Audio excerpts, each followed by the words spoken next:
My name is Frank Pleshak. I'm an aviation historian and I'm going to talk about the significance of this particular tornado. This is a Panavia Tornado GR1 with the registration of Zulu Alpha 399. Though it is now in 617 Squadron colours, it was also operated by 20 Squadron at RAF Larbruck in Germany and is the aircraft at the lower left in the photo. It was flown on several occasions by pilot Douglas McClymont, who stood on the front row, third from the right. So I'm now joined by Douglas McClymont, an ex-20 Squadron RAF Tornado pilot, who's going to talk us around the Tornado. Hi Doug. Hello Frank. And I'll leave you to it. Hello. So what I'm going to do now is just take us around a few of the leading particulars. We'd be here all day if we tried to go through everything. So what we'll do is we'll go around the outside of the aircraft and I'll show you some of the features. And then we'll go to the inside and the cockpits and talk about some of the instruments and the indications in there. So we'll start at the front of the aeroplane, and this is the radome. Behind the radome there are two radars. There's the ground mapping radar, which sat quite high up, and down below it was the terrain following radar. The ground mapping radar was controlled by the navigator. He would use that to identify fixes, features.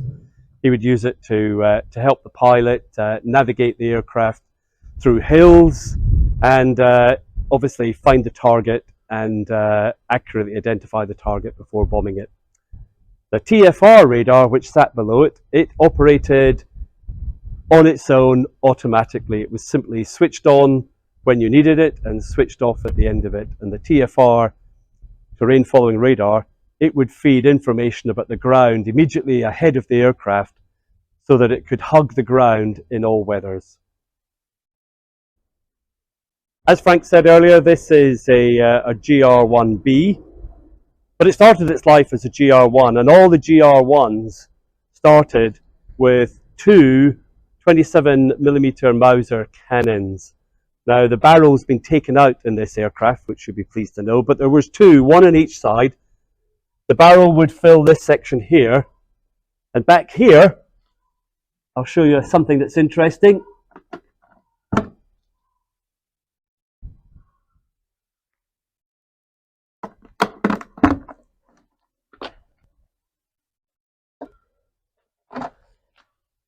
This is where the main part of the gun would have been mounted.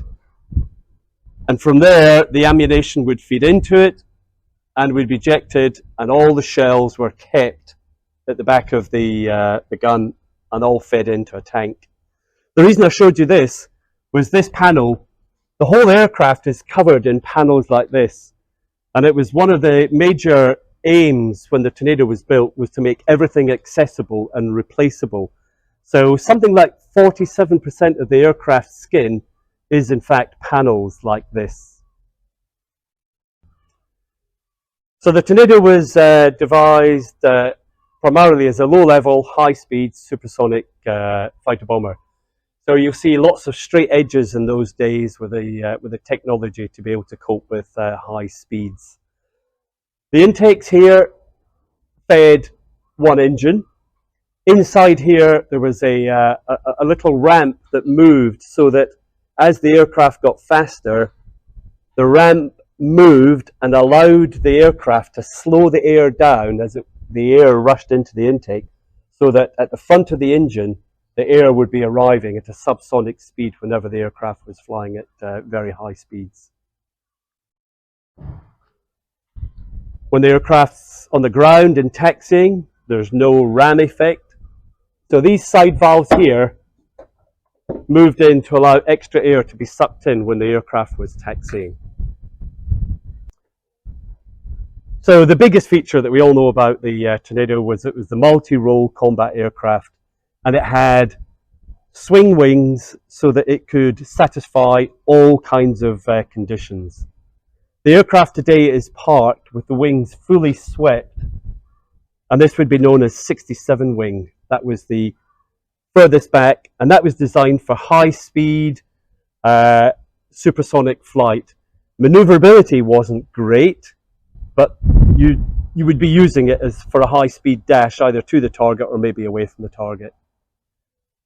The wings were controlled by the pilot. He had a lever, and if he swept the lever forward, the wings would come forward to the middle position, 45 wing we called it. And 45 wing was your normal cruising, normal operating configuration. That would give you the best compromise for maneuverability, speed, and load carrying. With the wings fully forward, leaning right out, the leading edge would probably be away out here. That would be 25 wing, and that was what you would use for very low speed, so takeoff and landing. And if you got yourself into a fight, then you'd be using 25 wing to give you the most maneuverability capability. Right along the leading edge were the slats, and these would come out and retract on demand, either because you were moving the flap lever, or the pilot had a little button on his throttle, and with that switch, he could deploy these at any speed in 45 wing, and that would give him some extra performance. The stores mounted under the wings were all on these rotating pylons. So a smaller one out here, a larger one here. And these were connected via a suitable system of levers inside the wing, such that as the wing moved, this part always stayed parallel to the fuselage of the aircraft and, of course, point into the airflow. The pylons carried stores, and these were very flexible. These were designed to be able to carry virtually any store on any part of the aircraft. But out of convention, there were certain configurations that we normally flew with. The first one being that we always generally carried fuel tanks on the outside of the aircraft. So this is one of the later tanks. This is a 2250 litre. They were nicknamed the Hindenburgs because of their size, but these were big tanks. Earlier tanks were slightly smaller. These were designed to stay with the aircraft. You would fill them up with fuel, and when the fuel ran out, you'd continue the mission and land back with the tanks. They weren't disposable. But if you needed to lose weight quickly, there was a feature in the airplane where you could jettison stores. So you could drop this tank suddenly, either to get rid of weight, or if you wanted to reduce your drag because you were running away from a fighter, then you could do that too. On the outboard side, we have this is the Marconi Sky Shadow pod, and this provided the electronic countermeasures for the aeroplane. So this had aerials at the front and the back, and it had transmitters inside. So this was designed to almost work autonomously. It would hear a radio radar signal, and it would then decide what it had to do to jam that radar. So that would effectively protect you from many of the Warsaw Pact radar threats that were out there. Unlike many of the Tornado's predecessors, the Buccaneer or the Vulcan, the Tornado didn't have a bomb bay. It was always intended that all the stores and weapons would be carried externally on the aircraft. So although Zulu Alpha 399 now has the pylons removed, under here would have been 3 pylons that ran 2/3 of the length of the airplane, and on those you would carry a variety of stores, either dumb 1,000-pound bombs, laser-guided bombs. It could carry air-launched anti-radiation missiles. It could even carry extra fuel tanks underneath here if you wanted to do a particular long-range mission. I should add also, this is the point at which we carried the WE-177 nuclear bombs. So let's go inside and look at the inside of the cockpits. The last time I flew Zulu Alpha 399 was in December 1989. So this is going to be quite interesting. And the last time I've been in a Tornado was in 94. So this should be quite interesting.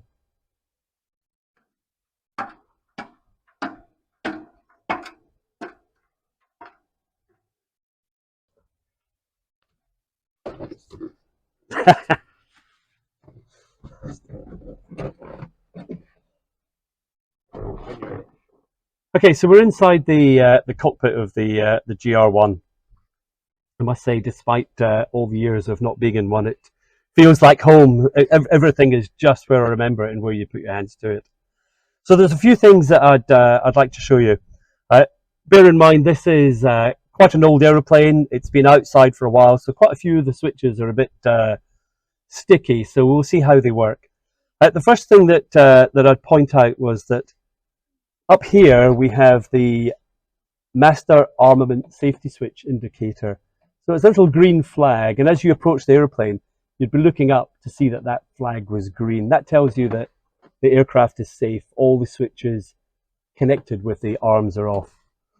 Once you've got in the aircraft, you return it to standby. So the green goes out, and we're left with a yellow and black. So that tells anybody that's outside that the aircraft is, the weapon systems have power to them now. So don't mess around is essentially the answer. And once you're ready for takeoff, you move the switch round to live. So everything is down. So the aircraft is ready to fire, drop bombs, jettison. Everything is working. So as I say, you wanted to see this indication. Green as you arrive at the aircraft. The next thing before you get in is you're checking that the ejection seat pin is in. There's a number of other pins around, but this is the one that you certainly didn't want to be tripping over as you got into the airplane. So sitting in the aircraft, it's pretty conventional in terms of instrumentation. Down here you've got all your flight instruments. You've got your airspeed indicator with a Mach overlay, altimeters, a heading situation indicator, artificial horizon. Down here on the right, you've got engine instruments, so left engine, right engine, NH, that's just the speed of the engines, and temperatures, 2 columns for 2 engines. Fuel indications, and that will tell you which tanks the fuel is in. All these instruments will feed information into the main computer. So the main computer had all the speed and the altimeter, and that was all fed into the head-up display. So sitting in this position, you could look through the front of the window, and the head-up display would give you all the information. So in fact, you didn't really look down at these very often, and the engines you would do by sense of sound and where you had your hands on the throttle. So you didn't have to look in here a great deal. So most of the time you'd be looking forward, out through the canopy and through the head-up display. G meter up here to tell you how many G you're pulling. Controls here to switch the indications up here on the screen. So when you were flying the aircraft towards the target, as I said, you would have all your switches here, made live, so all fully rotated. And up here is what we call the late arm switch. And this is the switch. This is the very last switch you would make just before you got to the target. Move the late arm up to arm it. And down here to drop the bombs, this red button. So that would drop buttons and fire stores. And here at the front is the trigger. So whilst you're flying the airplane, you would roll the trigger forward, and that would give you the gun action to fire a missile or to fire the guns. Other things here: trim, radio, instinctive cutouts, all sorts of whiz switches to make things happen. So you didn't have to take your eyes from outside the cockpit into the cockpit. Down here we had a moving map. The map was a projected screen. So you could, instead of having to hold the map in your hand, look down here. The map and the navigation was all controlled by navigators then, but weapon system officers laterally.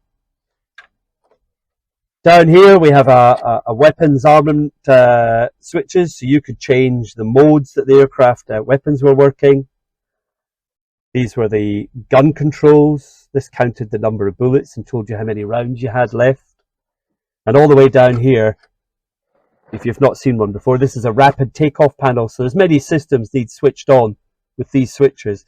And they built a simple lever here that could switch all the switches on at once, which was really handy if you were in a hurry to get off the ground.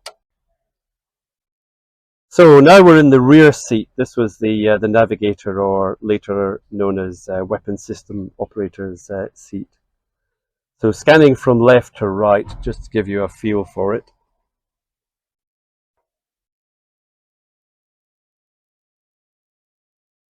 We always felt the navigators had plenty of room in the back seat. It was a bit more spacious in the front, with as we can see here, a few empty panels. But I think we'll find that's because some of the stuff has been taken out by the RAF when the aircraft was decommissioned.